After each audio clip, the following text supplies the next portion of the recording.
Hi అండి, hello, నమస్తే. Welcome to attitude of gratitude. ఈరోజు చాలా ఇంపార్టెంట్ టాపిక్ గురించి మనం తెలుసుకోబోతున్నాం. అది వేరే వాళ్ళు మీ ఎమోషన్స్ని కంట్రోల్ చేస్తున్నారా? అసలు ఎప్పుడైనా చెక్ చేసుకున్నారా మీరు? ఇప్పుడు చెప్పే టాపిక్స్ని బట్టి మీరు ఒక్కసారి మీ ఎమోషన్స్ని చెక్ చేసుకోండి. అసలు మీరు మీ ఎమోషన్స్లో ఉంటున్నారా, వేరే వాళ్ళ ఎమోషన్స్లో ఉంటున్నారా? ఒకవేళ కనుక నేను చెప్పినట్టు అది నిజమైతే కొన్ని లా ఆఫ్ అట్రాక్షన్ టెక్నిక్స్ని యూజ్ చేసి మీకున్నటువంటి సిచ్యువేషన్స్ని మీరు ఈజీగా మార్చుకోవచ్చు.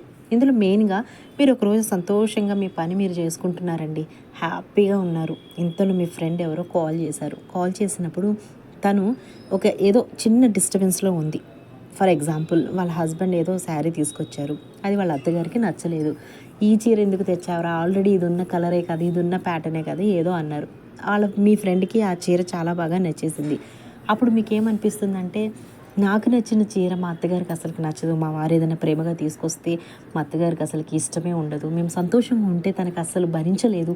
ఇలాంటివన్నీ ఏవేవో మాటలు కాసేపు ఒక అరగంట వాళ్ళ అత్తగారి గురించి మీతో మాట్లాడతారు. తర్వాత మీరు ఏం చేస్తారు? ఫోన్ పెట్టేశాక ముందు ఎలా సంతోషంగా ఉన్నారో అలాగే ఏమన్నా ఆలోచిస్తారా? లేనే లేదు. వెంటనే మీ అత్తగారిని వాళ్ళ అత్తగారితో బేరు చేసుకోవడం మొదలు పెడతారనమాట. అప్పుడు ఏమవుతుంది? తెలియకుండానే మీరు డిస్టర్బ్ అవుతారు. ఈసారి మీ వారు ఏదన్నా తీసుకొచ్చినా, ఏదన్నా కొన్నా, లేకపోతే ఆమెను తీసుకుని మీరు ఎక్కడికైనా వెళ్ళినా మీరు ప్రతి పాయింట్ని అబ్జర్వ్ చేస్తూ ఉంటారు. మా అత్తగారు వద్దంటున్నారా, మా అత్తగారు అది చేయమంటున్నారా, ఇది ఇదని.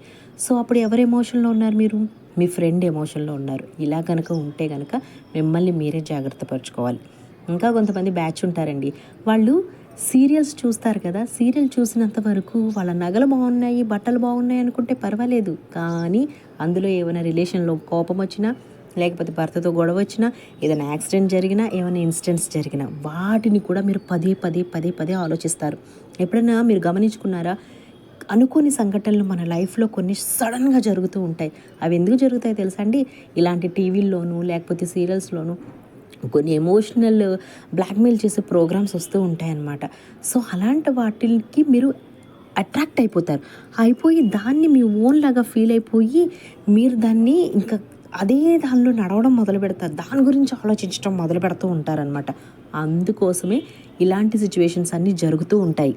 సడన్గా ఎప్పుడు మన లైఫ్లో ఏది జరగదండి. మన సబ్కాన్షియస్ మైండ్ మనం సంతోషంగా ఉండడానికి పదే రీప్రోగ్రామింగ్ చేస్తే ఆ రీప్రోగ్రామింగ్లో మనం హ్యాపీగా ఉండడానికి అది ఫిక్స్ అయిపోయి ఉంటుంది. అలా కాకుండా మనం ఏదన్నా ఇన్సిడెంట్ని కానీ, లేకపోతే ఎవరి జీవితంలోనే జరిగినాయి కానీ పదే ఆలోచిస్తే అది ఏం ఫిక్స్ అవుతుందంటే, ఓహో వీళ్ళకి ఇలా ఉండడం ఇష్టం అనుకుంటా, నేను అనవసరంగా సంతోషంగా ఉండడానికి కావాల్సినన్నిటిని ఏర్పాటు చేస్తున్నాను. నా బాస్ అంటే మీరు, మీ సేవకులు ఎవరంటే మీ సబ్కాన్షియస్ మైండ్. నా బాస్ ఏం చెప్తే నేను అదే వినాలి కదా అని చెప్పి అది కంటిన్యూస్గా మీకు అలాంటి సిచ్యువేషన్లే లైఫ్లో తీసుకొస్తుంది. అప్పుడు నేను పదే సంతోషంగా ఉన్నా అని వేసుకుంటే అయిపోతుంది కదా అని మీరు అనుకుంటారు. సబ్కాన్షియస్ మైండ్ ఎప్పుడు ఫీలింగ్ని మాత్రమే తీసుకుంటుంది, వర్డ్స్ని కాదు. ఎందుకంటే దానికి భాష అర్థం కాదు, ఫీలింగ్ మాత్రమే తెలుస్తుంది. ఇక కొంతమంది అయితే ఆఫీస్లో ఏదో సిచ్యువేషన్ జరుగుతుందండి, బాస్ ఏదో, కొంతమంది చూడండి ఎలాగంటే పని చేసే వాళ్ళు ఉంటారు, చేస్తున్నట్టు నటించే వాళ్ళు ఉంటారు. ఏదో తిట్టారు అనుకోకుండా టైంకి మనం ప్రాజెక్ట్ సబ్మిట్ చేయలేకపోయాం. ఒక్క పర్సన్కి ఉన్నటువంటి సిచ్యువేషన్ని వీళ్ళు ఏ క్యాంటీన్లోనో ఎక్కడో కూర్చున్నప్పుడు ఏం చేస్తారో తెలుసా? దాన్ని మంచిగా మనం మాట్లాడుకుంటున్నప్పుడు, స్నాక్స్ తింటున్నప్పుడు ఆ టాపిక్ని తీసుకొచ్చి మన బాస్ ఇలాగా ఎప్పుడు ఏ వర్క్ చేసినా కూడా మనల్ని మెచ్చుకోడు, మనకి కరెక్ట్ టైంకి జీతాలు ఇవ్వడు, అది ఇది అని చెప్పేసి ఇంకా మీ ఫ్రెండ్ మొత్తం స్ట్రాంగెస్ట్గా మీ బ్రెయిన్లో నింపేస్తారు. అప్పుడు మన సబ్కాన్షియస్ మైండ్ ఏమన్నా ఒప్పుకుంటుందా? హ్యాపీగా తీసేసుకుంటుంది. ఎందుకంటే మీరు ఏం వింటారు అనేది ఫీలింగ్. ఎందుకంటే వాళ్ళు చెప్పిన దానికి మీరు రియాక్ట్ అయిపోతారు కదా, అప్పుడు అదేంటది ఫీలింగ్. ఆ ఫీలింగ్ ఏం చేస్తుంది? సబ్కాన్షియస్ మైండ్లోకి వెళ్ళిపోతుంది. అప్పుడు ఇంకేముంది, ఇక నుంచి మీ బాస్ చేత కూడా మీకు తిట్లు, చివాట్లు, లేటుగా వచ్చావను, వాట్ ఎవర్ స్టార్ట్ అవుతాయి. ఇది కూడా ఒకవేళ మీ లైఫ్లో జరుగుతుంటే ఇప్పుడు కూడా ఆలోచించండి, ఇది మీ ఎమోషనా, మీ ఫ్రెండ్ ఎమోషనా అనేసి.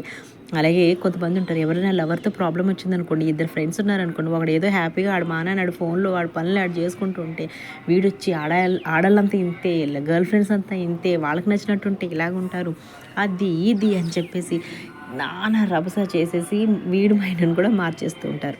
కొంతమంది ఉంటారు మహానుభావురాళ్ళు, ఇద్దరు ఉన్నారండి, ఆడవాళ్ళు మగాళ్ళు కూడా.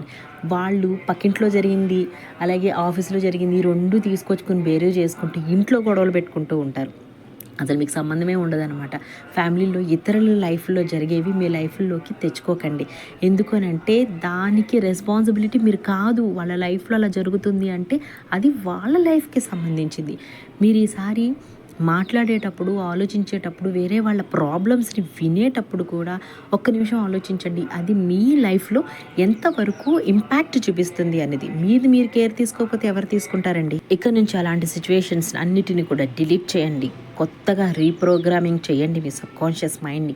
మీ ఫ్యామిలీతో మీరు హ్యాపీగా ఉండడం నేర్చుకోండి. బయట వాళ్ళు ఎవ్వరు మీ లైఫ్కి గ్యారంటీ ఇవ్వలేరండి. మీ లైఫ్కి మీరు మాత్రమే గ్యారంటీ ఇచ్చుకోగలుగుతారు. మీ భర్తతోనో భార్యతోనో సుఖంగా ఉండాలి, లేదా మీ ఫ్రెండ్స్తో మీరు సంతోషంగా ఉండాలి అని అంటే మీరు ఫస్ట్ రీప్రోగ్రామింగ్ చేసి అది ఇక నుంచి సంతోషకరమైన వాటిని మాత్రమే డైలీ జర్నల్గా రాయడం అలవాటు చేసుకోండి. మెడిటేషన్లో కూడా మీరు పెట్టుకున్నప్పుడు ప్రశాంతమైనటువంటి మంచి మంచి వర్డ్స్ని ఊహించుకుంటూ ఉండండి. విజువలైజేషన్లో మీ లైఫ్ ఎలా ఉంటే బాగుంటుంది అనేది ఊహించుకోండి.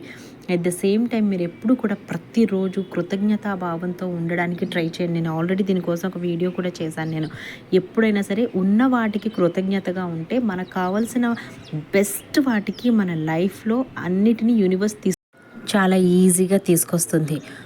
ఇప్పుడు నేను చెప్పిన పాయింట్స్ కరెక్ట్ అనిపిస్తే మీరు ఎవరి లైఫ్లో బతుకుతున్నారో ఆలోచించుకొని మీ ఎమోషన్స్ని చేంజ్ చేసుకోండి.